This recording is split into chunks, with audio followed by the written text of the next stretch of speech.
Hello everyone. तो आज की इस वीडियो में हम थर्ड सेट डिस्कस करेंगे। जैसा कि मैंने इसके पहले वाले वीडियो में बताया था कि हम लोगों ने दो सेट डिस्कस कर लिया था। ठीक है, दो सेट हम लोगों ने डिस्कस कर लिया है। अब जो आज है, आज थर्ड सेट है जो कि हम लोग डिस्कस करने वाले हैं। ठीक है, तो लास्ट तक बने रहना। 50 क्वेश्चन हैं जो आप लोगों को बहुत ही इजीली समझ में आने वाले हैं।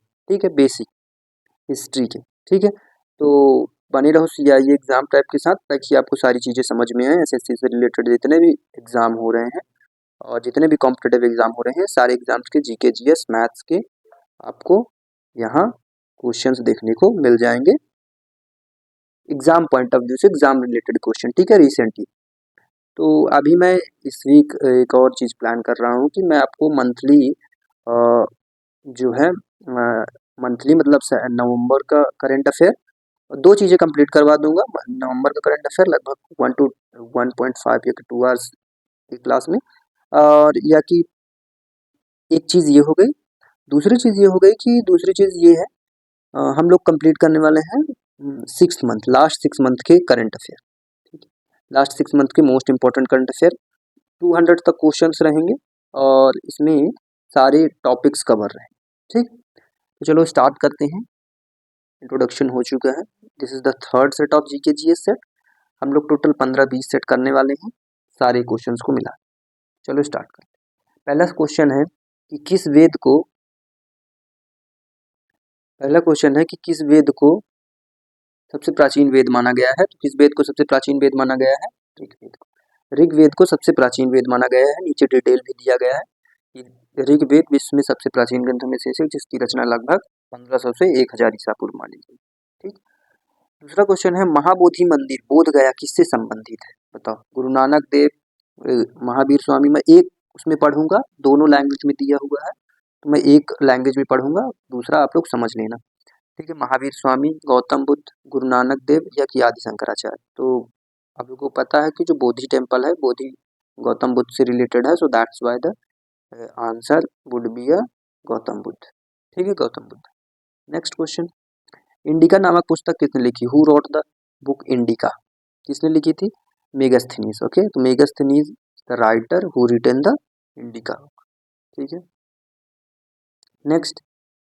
और एक चीज और पढ़ लो कि जो मेगास्थनीज था वो सिल्यूकिस निकेटर का राजदूत था जो कि चंद्रगुप्त के दरबार में आया था। Next question, question number 4, which Mughal emperor started the religion दीन ए इलाही? तो दीन इलाही धर्म किसने चलाया था? किसने चलाया था? अकबर ने। तो दीन ए इलाही धर्म किसने चलाया था? अकबर ने। ये सारे लेटेस्ट क्वेश्चन है, अभी लेटेस्ट पीवाईक्यू। नेक्स्ट, 1857 के विद्रोह के समय भारत का गवर्नर जनरल कौन था? Who was the governor general of India during the revolt of 1857? तो कौन था? Lord Canning. तो ड्यूरिंग द रिवोल्ट ऑफ 1857 जो भारत का गवर्नर जनरल था वो कौन था? लॉर्ड कैनिंग था। ठीक है, याद रखना, बहुत इंपॉर्टेंट क्वेश्चन है कि Lord Canning was the governor general during the revolt of 1857। 1856 से 1862 तक भारत के गवर्नर जनरल रहे लॉर्ड कैनिंग। 57 के विद्रोह के कार्यकाल के दौरान भी वही थे। नेक्स्ट, सत्यबोधक समाज। हु फाउंडेड द सत्यबोधक समाज? राजा राम मोहन राय, ज्योतिबा फूले, स्वामी दयानंद सरस्वती या कि एम.जी. रानायडे? तो इसका आंसर क्या हो जाएगा? ज्योतिबा फूले। ठीक है ना, तो इसका आंसर क्या हो जाएगा भाई लोग? ज्योतिबा फूले। ठीक।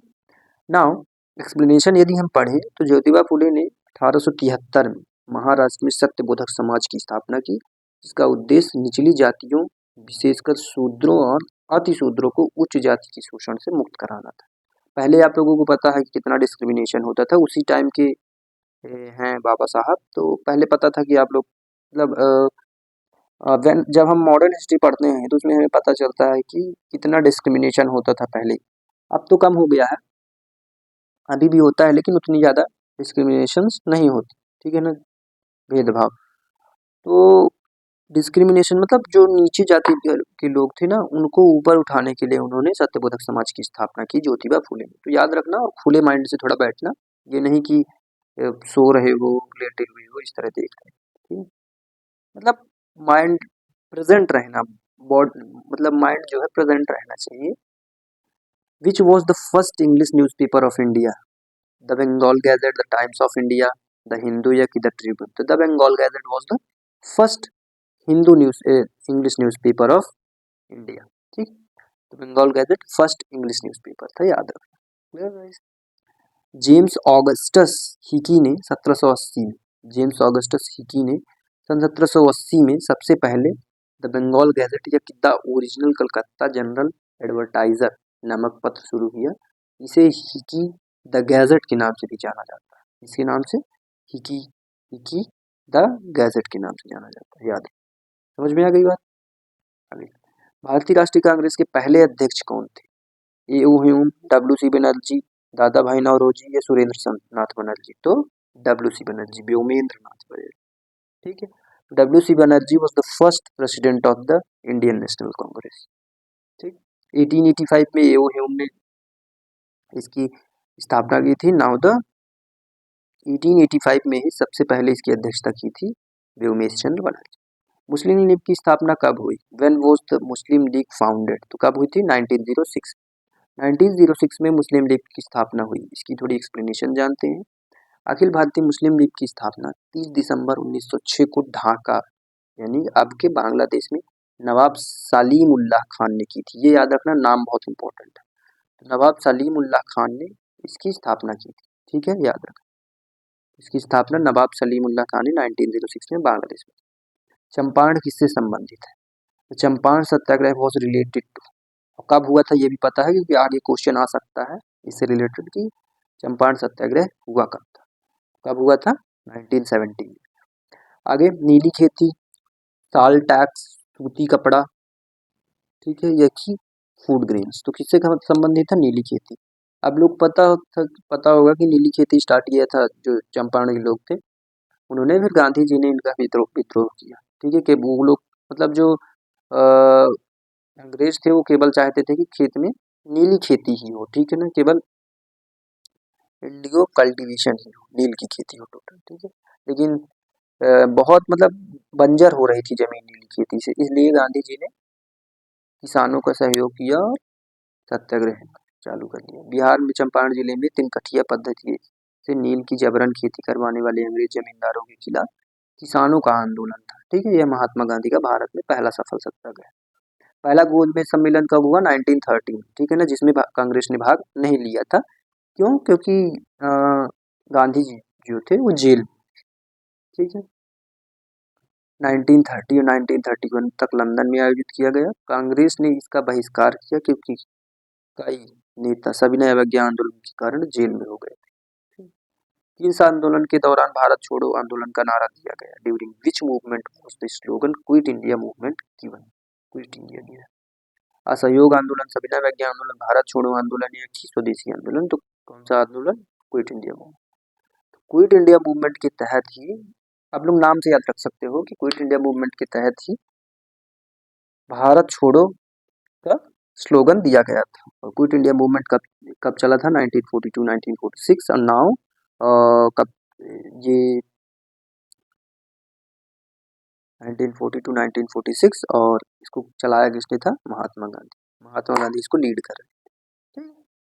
नेक्स्ट क्वेश्चन पे चलते हैं। भारत छोड़ो आंदोलन 1942 में शुरू हुआ और गांधी जी में करो या मरो का आह्वान। भारत के अंतिम वायसराय कौन थे? Who was the last viceroy of India? Lord Wavell, Lord Mountbatten, Chakravarti Rajagopalachari या कि लॉर्ड लिंगलित? Lord Mountbatten. लेकिन Lord Mountbatten was the last viceroy of the India. ठीक है, ये याद रखो। क्लियर? 1947 टू 19।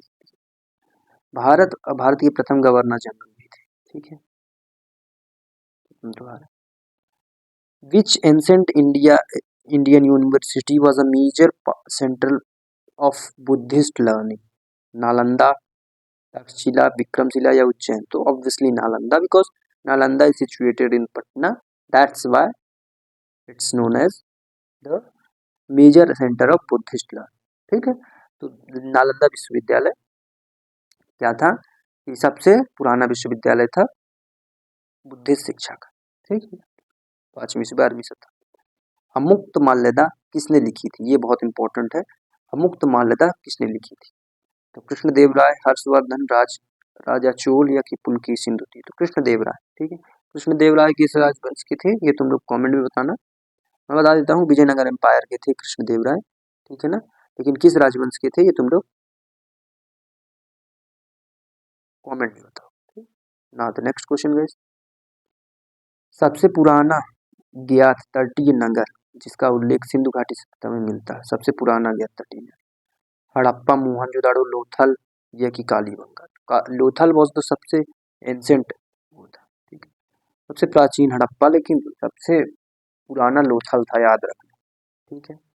जहाँ की पोर्ट की, ठीक है, पोर्ट सिटी मेंशन मिलता है, ठीक है ना, पोर्ट सिटी का उल्लेख मिलता है। पोर्ट लोथल ऑब्वियसली गुजरात में पड़ता है, क्योंकि पोर्ट वहीं गुजरात में स्थित लोथल एक महत्वपूर्ण सिंधु घाटी सभ्यता का बंदरगाह शहर था, जहाँ एक प्राचीन गोदी डॉक यार्ड पाई गई। अहिंसा परमो धर्मा, यह वाक्य किस ग्रंथ से लिया गया है? किस ग्रंथ से लिया गया है? महाभारत। अहिंसा परमो धर्मा किस ग्रंथ से लिया गया है भाई लोग? महाभारत, ठीक। इसका अर्थ होता है अहिंसा सर्वोच्च धर्म है, यह जैन और बौद्ध धर्म में भी मूलभूत है। अब नेक्स्ट क्वेश्चन ये बोल रहा है कि पानीपत की तीसरी लड़ाई इसके बीच लड़ी गई थी, तीसरी लड़ाई अहमद साहब अब्दाली और मराठाओं के बीच लड़ी गई थी, ठीक है। पानीपत की तीसरी लड़ाई किसके बीच लड़ी गई थी? अहमद साहब अब्दाली और मराठाओं के बीच। बहुत इंपॉर्टेंट आंसर है, इसलिए तुम लोगों को याद रखना है, ठीक है। अहमद साहब अब्दाली और मराठाओं के बीच में ये लड़ाई लड़ी गई, ठीक है, ये तुम लोगों को याद रखना, ठीक है। पानीपत की तीसरी लड़ाई, 4 लड़ाई हुई थी टोटल। चलो 1761 में लड़ी गई थी अहमद साहब अब्दाली और 1761 में लड़ी गई थी अहमद साहब अब्दाली और उनके बीच, मराठों के बीच, ठीक है। Simon commission Bharat, Simon commission in which year did the Simon commission arrive in India? 1928 में, ठीक है ना। तो 1928 में साइमन कमीशन इंडिया आया था। अगर 1928 नहीं है ऑप्शन में, अगर 1929 है ऑप्शन में, तो तुम लोग 1929 को टिक कर सकते हो, ठीक है। याद सैनिक जिसमें कोई भारतीय सदस्य नहीं था, भारत की संवैधानिक स्थिति की समीक्षा के लिए 1828 में भारत आया। इसका विरोध भी किया गया कि साइमन कमीशन वापस जाओ, क्योंकि उसमें एक भी इंडियन मेंबर नहीं था। किसान सभा आंदोलन के प्रमुख नेता कौन थे? Who was the prominent leader of the किसान सभा मूवमेंट? कौन था? स्वामी सच्चिदानंद सरस्वती, ठीक है। कौन था? Swami Sachchidanand Saraswati was the main prominent leader of the kisan movement. Now अगर इसकी डिटेल यदि हम पढ़ें, तो स्वामी सच्चिदानंद सरस्वती ने 1936 में, बहुत इंपॉर्टेंट क्वेश्चन है, में 1936 में अखिल भारतीय किसान सभा के संस्थापक और प्रमुख नेता थे, जिन्होंने किसानों के अधिकारों के लिए संघर्ष किया था। आगे चलते हैं, वेदों की ओर लौटो का नारा किसने दिया? स्वामी दयानंद सरस्वती ने। स्वामी दयानंद सरस्वती ने वेदों की ओर लौटो का नारा दिया था। वेदों की ओर लौटो का नारा किसने दिया था? स्वामी दयानंद सरस्वती, ठीक है। आर्य समाज के संस्थापक। किस सिख गुरु ने आदि ग्रंथ गुरु ग्रंथ साहिब का संकलन किया? किसने किया था? गुरु अर्जुन देव। किसने किया था? गुरु अर्जुन देव, ठीक है। तो किस सिख गुरु ने किया था गुरु ग्रंथ साहिब की रचना? गुरु अर्जुन देव, ठीक है। गुरु अर्जुन देव ने गुरु ग्रंथ साहिब की रचना की। पांचवें सिख गुरु अर्जुन देव ने 1604 में, बहुत इंपॉर्टेंट है, 1604 में संकलन किया। बाद में 10वें गुरु गोबिंद सिंह ने इसे गुरु ग्रंथ साहिब के रूप में सिखों का अंतिम एवं शाश्वत गुरु घोषित। भारत में सबसे पहले आने वाला यूरोपीय व्यक्ति कौन सी थी? यूरोपीय शक्ति कौन सी? Sorry, which European power came to India first? Portuguese, Dutch, English या कि फ्रेंच? तो ऑब्वियसली पोर्तुगीज सबसे पहले आए थे वास्को डिगामा के साथ 1498, ठीक है, सबसे पहले आए। 1510 में अपनी राजधानी बनाया गोवा। बंगाल का विभाजन किस बात से हुआ? बंगाल विभाजन किस बात से हुआ? 1904 में हुआ, ठीक है। इसको 1911 में फिर से रीसबमिट कर दिया गया, ठीक। आगे चलेंगे तो निष्कासन या डोरैडो डोरैडो पॉलिसी का संबंध किससे है? द पॉलिसी और doctrine of lapse associated with. Doctrine of lapse किससे है? लॉर्ड डलहौजी। हड़प नीति, सीधे सीधे बोलो, डोरैडो पॉलिसी है कि हड़प नीति, ठीक। तो ये किससे है? लॉर्ड डलहौजी से। 1848 से 1856 तक था। सबको पता है कि डॉक्ट्रिन ऑफ लैप्स होता क्या है। Who was the founder of the ब्रह्म समाज? राजा राम मोहन राय। Who was the founder of the ब्रह्म समाज? तो राजा राम मोहन राय was the founder of the ब्रह्म समाज। याद रखना गाइस, क्योंकि बहुत इंपॉर्टेंट क्वेश्चन। राजा राम मोहन राय।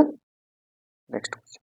और ये कब किया था? डेट भी याद रखना, कब किए थे राजा राम मोहन राय ने ब्रह्म समाज की स्थापना? 1928 में। और दयानंद सरस्वती ने आर्य समाज की स्थापना। भारत में पहली जनगणना किसके कार्यकाल में हुई? तो भारत में पहली जनगणना हुई थी लॉर्ड मायो की, ठीक। तो लॉर्ड मायो के शासनकाल में पहली जनगणना हुई थी, ठीक। अब यदि बात करें कि the first census in India was conducted during the tenure of which viceroy. अब कब हुआ था ये भी पता चल जाएगा कि 1872 में लॉर्ड मायो के कार्यकाल में सबसे पहली जनगणना हुई। हालांकि 1881 की जनगणना पहली नियमित दशकीय जनगणना थी, ठीक है। लेकिन यदि पूछता है कि कब हुई पहली जनगणना, तो दैट वाज द 1872। और किसके काल में? लॉर्ड मायो के। एनिमिटी ट्रीटी किसके बीच हुई थी? ट्रीटी ऑफ अमृतसर, ठीक। Treaty of Amritsar was between, किसके बीच हुई थी ये बताना है तुम लोगों को। Company and Maharaja Ranjit Singh, company and Nizam, company and Gulab Singh, and company and British and French. Obviously company and Gulab Singh. इसकी डिटेल के बारे में थोड़ा डिस्कस करेंगे। तो company and Gulab Singh is the right answer this question. तो कंपनी और गुलाब सिंह के बीच ट्रीटी ऑफ अमृतसर हुआ था। अब देखते हैं कैसे। 1846 में अमृतसर संधि ईस्ट इंडिया कंपनी और महाराजा गुलाब सिंह के बीच हुई थी। इसके तहत जम्मू कश्मीर का राज 75 लाख रुपए में गुलाब सिंह को बेचा गया था। गुलाब सिंह को जम्मू कश्मीर का जो राज्य था वो 75 लाख रुपए में बेचा गया था अमृतसर की ट्रीटी करने के बाद, ठीक। आगे चलो। आजाद हिंद फौज किसने शुरू की? Who founded the Azad Hind फौज? So that was the mainly answer is captain Mohan Singh. तो आजाद हिंद फौज की स्थापना किसने की थी? कैप्टन मोहन सिंह ने की थी। आजाद हिंद फौज इंडियन नेशनल आर्मी की स्थापना 1942 में सिंगापुर में कैप्टन मोहन सिंह ने की थी। बाद में 1943 में सुभाष चंद्र बोस इसके नेता बने, जिसे पुनर्जीवित किया। तो तुम लोग ये याद रखना कि अगर पूछेगा कि आजाद हिंद फौज की स्थापना किसने की, बहुत लोग डायरेक्ट कर देते हैं राम बिहारी बोस या कि सुभाष चंद्र बोस को, लेकिन ये ऐसा नहीं है। Captain Mohan Singh was the man who founded the Azad Hind Indian National Army, ठीक है, याद क्लियर। अवध को ब्रिटिश साम्राज्य, Awadh was annexed into the British Empire under which policy? Doctrine of lapse, doctrine of escheat, charge of misgovernment या subsidiary alliance? So that was charge of misgovernment. अब charge of मिसगवर्नेंस क्या था? ठीक है ना, कुशासन का आरोप। ये समझते हैं नीचे देखो। 1856 में लॉर्ड डलहौजी नवाब वाजिद अली शाह पर कुशासन का आरोप लगाकर अवध का ब्रिटिश साम्राज्य में मिला लिया। यह 1857 के विद्रोह के प्रमुख कारणों में से एक था। अवध को मिला लिया था, इसको हम डॉक्ट्रिन ऑफ लैप्स भी बोल सकते हैं, ठीक। तो ये याद रखना कि किसके तहत मिलाया था, दैट वाज द कुशासन का आरोप। हड़प्पा सभ्यता किस युग से संबंधित है? Paleolithic age, sorry, neolithic age, bronze age या कि iron age? That was the bronze age. तो हड़प्पा सभ्यता या कि Harappan civilization belongs to which age? That was the bronze age, ठीक है ना। तो कौन से युग से संबंधित है? ठीक है, सिंधु घाटी सभ्यता 2500 से 1900। बैकूम सत्याग्रह किस राज्य में हुआ था? In which state did the Vaikom Satyagraha take place? Tamil Nadu, Kerala, Karnataka या कि Andhra Pradesh? That was the Kerala. Kerala में बैकूम सत्याग्रह हुआ था, ठीक है, याद। तो बैकूम सत्याग्रह कहाँ हुआ था? केरल में। त्रावणकोर केरल में हुआ था। यह मंदिर में प्रवेश और सार्वजनिक सड़कों के उपयोग के माध्यम से अस्पृश्यता और जातिगत भेदभाव के खिलाफ एक सामाजिक आंदोलन था। इंडियन एसोसिएशन की स्थापना किसने की? Subhash Chandra Bose, sorry Surendra Nath Banerjee, Hume, Dadabhai Naoroji या कि Badruddin Tyab. Surendra Nath Banerjee founded the Indian Association. 1876 में कलकत्ता में इंडियन एसोसिएशन की स्थापना की। इसका उद्देश्य भारतीयों के हितों का प्रतिनिधित्व करना और राजनीतिक जागरूकता पैदा करना था। Swaraj is my birth right and I shall be have it. Swaraj मेरा जन्म सिद्ध अधिकार है और मैं इसे लेकर रहूंगा। Who said it? ये किसने कहा था? बाल गंगाधर तिलक, लाला लजपत राय, बिपिन चंद्रपाल या गोपाल कृष्ण गोखले। ये किसने कहा था? बाल गंगाधर तिलक। बाल गंगाधर तिलक का ये कहना था कि स्वराज मेरा जन्म सिद्ध अधिकार है जिसे मैं लेकर रहूंगा। इस शैल है। लोकमान्य बाल गंगाधर तिलक ने यह प्रसिद्ध नारा दिया जिसने भारतीय स्वतंत्रता संग्राम में एक नई ऊर्जा भरी। When did the first meeting of Indian Constitution Assembly take place? 26 January 1946, 9 December 1946, 15 August 1947, 26 November 1940. Now the 9 December 1946. तो 9 दिसंबर 1946 इज द राइट आंसर, जब फर्स्ट इंडियन कॉन्स्टिट्यूशन असेंबली की मीटिंग हुई थी। फर्स्ट इंडियन कॉन्स्टिट्यूशन असेंबली की meeting कब हुई थी? 9 दिसंबर 1946 में। 1946, ओके। तो याद रखना, ये बहुत इंपॉर्टेंट क्वेश्चन। क्लियर? सच्चिदानंद सिन्हा अस्थायी अध्यक्ष के रूप में चुने गए थे। डॉक्टर राजेंद्र प्रसाद स्थायी अध्यक्ष। तत्वबोधनी सभा, हु फाउंडेड द तत्वबोधनी सभा? राजा राम मोहन राय, देवेंद्र नाथ टैगोर, ईश्वर चंद्र विद्यासागर या कि केशव चंद्र सिंह? देवेंद्र नाथ टैगोर। ठीक है, देवेंद्र नाथ टैगोर ने सत्यबोधनी समाज की स्थापना। ठीक है, आगे चलते हैं। सत्यबोधनी सभा की स्थापना 1839 में देवेंद्र नाथ टैगोर ने की। इनका उद्देश्य ब्रह्म समाज के सिद्धांतों को प्रचारित करना और भारतीय दर्शन का अध्ययन करना था। यह एक प्रमुख सैद्धांतिक मंच था। कब हुई थी? 1839। ये पैराग्राफ थोड़ा पढ़ लेना ध्यान से। आगे चलते। राजतरंगिनी के लेखक कौन है? Who is the author of Rajatarangini? Kalhana, Banabhatta, Vishakha Datta या Chandbardai? So obviously Kalhana was the author of Rajatarangini. तो राजतरंगिनी के लेखक कौन है?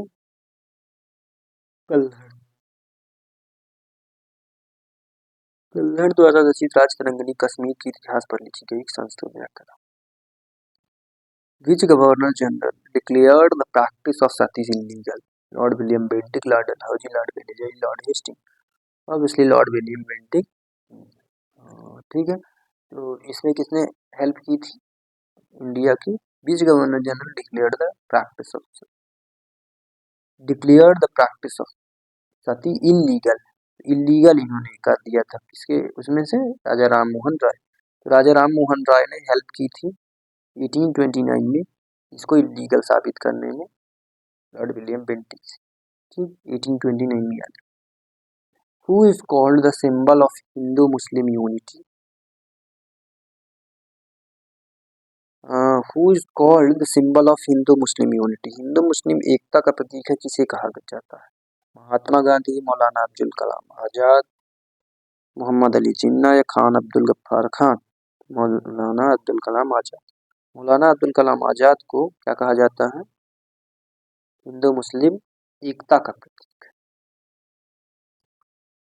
एक विद्वान मुस्लिम इस्लामिक धर्मगुरु और राष्ट्रवाद नेता थे जिन्होंने अपना पूरा जीवन हिंदू मुस्लिम एकता और एक संयुक्त भारत के लिए समर्पित किया। मुगल चित्र, the reason of which Mughal emperor is considered the golden age of Mughal painting? That was the Jahangir. क्योंकि जहांगीर को बहुत शौक था पेंटिंग का। That was the golden age of painting of Mughal empire। 1605 to 1627 तक जहांगीर था जहांगीर का काल था, चित्रकला का शिखर था। वह स्वयं एक कला प्रेमी और समझदार थे और चित्रकारी में प्राकृतिक अध्ययन और यथार्थवाद का पर जोर दिया गया। ठीक है, याद रख। किस शासक ने दीन ए इलाही धर्म को बंद कर दिया? Which ruler discontinued the religion दीन ए इलाही? जहांगीर, शाहजहां, औरंगजेब, बेगी बहादुर शाह जफर। तो जहांगीर ने दीन ए इलाही धर्म को बंद कर दिया। चलाया किसने था? अकबर ने। पूना पैक्ट किससे संबंधित है? वॉज रिलेटेड टू ऑब्वियसली दलित वर्गों की सीटों का आरक्षण से। तो द डिफरेंस ऑफ दलित वर्ग की सीटों का आरक्षण। ठीक है, पूना पैक्ट संबंधित। अंबेडकर साहब और उनके बीच हुई थी। इस टाइम से मैकडोनल्ड ने कम्युनल अवार्ड के मुकाबले दलित वर्गों के लिए विधानसभा में आरक्षित सीटों की संख्या बढ़ाने पर सहमति दी और जिसके बीच डॉक्टर अंबेडकर और लेकिन ये कब हुआ था ये तुम लोगों को याद रखना, 1932 में। ये पूछा जा सकता है कि पूना पैक्ट हुआ कब था। ठीक, आगे चलते हैं। आगे जब जाएंगे तो पाएंगे हम कि राजा की समाधि किस अंग्रेज ने धारण की थी? Which Englishman assumed the title of raja और यार उपाधि। तो राजा की उपाधि किस अंग्रेज ने धारण की थी? रॉबर्ट क्लाइव ने। ठीक है ना, Robert Clive, Warren Hastings, Lord Wellesley, Lord Robert Clive सबसे पहला वो था जिन्होंने राजा की उपाधि धारण की थी, क्योंकि उन्हें 1757 में प्लासी का युद्ध जीता था। सिराजुद्दौला और रॉबर्ट क्लाइव के बीच हुआ था 1857 में फर्स्ट बैटल ऑफ प्लासी। ठीक, आगे हिंद स्वराज पुस्तक जो हिंद स्वराज पुस्तक है वो किसने लिखी थी? बहुत इंपॉर्टेंट क्वेश्चन। हिंद स्वराज पुस्तक है वो किसने लिखी थी? Who wrote the book Hind Swaraj? किसने लिखी थी? महात्मा गांधी। महात्मा गांधी ने हिंद स्वराज पुस्तक लिखी। ठीक है, याद रख। आगे चलेंगे। और कब लिखी थी? 1909। ठीक है, हिंद स्वराज पुस्तक लिखी इन्होंने। इसमें उन्होंने पश्चिमी सभ्यता की आलोचना की और स्वराज, सत्याग्रह और अहिंसा जैसे अपनी दर्शन को प्रस्तुत किया। विजयनगर साम्राज्य की स्थापना किसने की? Who founded the Vijayanagara empire? Harihar Bukka, Krishnadevaraya, Raja Chola, Pulakeshin. तो हरिहर बुक्का, हरिहर बुक्का ने विजयनगर एम्पायर की रचना की, स्थापना की और कब की थी? 1936 में। सायणाचार्य, ठीक है ना, विद्यारण के सायणाचार्य के मार्गदर्शन में हरिहर बुक्का दो भाइयों ने स्थापना की। आगे Nehru report, the Nehru report 1928 was related to economic policy demand for independence या कि ड्राफ्टिंग कॉन्स्टिट्यूशन फॉर इंडिया या कि एवोल्यूशन ऑफ जमींदारी। तो किसके लिए था? Draft constitution of India, draft constitution of India के बारे में था। आगे चलते हैं। मोतीलाल नेहरू की अध्यक्षता वाली एक समिति ने 1928 में नेहरू रिपोर्ट तैयार की जो भारत के लिए एक संविधान का प्रारूप था। इसमें डोमिनियन स्टेट्स, अधिराज्य का दर्जा की मांग की गई। अधिराज्य मतलब आधा राज्य अपने अंडर लेने की मांग की गई। Dominion status. Who become the governor general of India after Warren Hasting? Warren Hasting के बाद भारत का गवर्नर जनरल बना कौन बना था? लॉर्ड जॉन सोरे। कोई नहीं लगाता, जिसको पता नहीं होता एग्जैक्ट आंसर, तो मुझे 100% भरोसा है कि स्टार्टिंग के तीनों में कुछ तो नहीं लगा। Sir John Shore, sir John Shore was the governor general after Warren Hasting. ठीक है, और कब से कब तक? 1793 से 1798 तक। ठीक है, आगे home rule league, who started the home rule league movement? Annie Besant, बाल गंगाधर तिलक, महात्मा गांधी, लाला लाजपत राय, सुरेंद्रनाथ बनर्जी। तो एनी बेसेंट बाल गंगाधर तिलक। पहले बाल गंगाधर तिलक ने स्टार्ट किया था, उसके बाद एनी बेसेंट ने मुंबई में स्टार्ट कर दिया। 1916 में बाल गंगाधर तिलक पूना और एनी बेसेंट सितंबर मद्रास ने स्वराज और होम रूल की मांग करते हुए अलग अलग होम रूल लीग शुरू की। काकोरी कांड 1925 के नायक कौन थे? भगत सिंह, बटुकेश्वर दत्त, केशव दत्त, चंद्रशेखर आजाद या कि राम प्रसाद बिस्मिल, सुखदेव राजगुरु या कि खुदीराम बोस, प्रफुल्ल चाकी। चंद्रशेखर आजाद और राम प्रसाद बिस्मिल। चंद्रशेखर आजाद और Ram Prasad Bismil was the Kakori conspiracy heroes. So who were the heroes of Kakori conspiracy 1925 was the Chandrashekhar Azad और Ramprasad Bismil Yadav. Last question of this set, when was the first Indian interim government formed?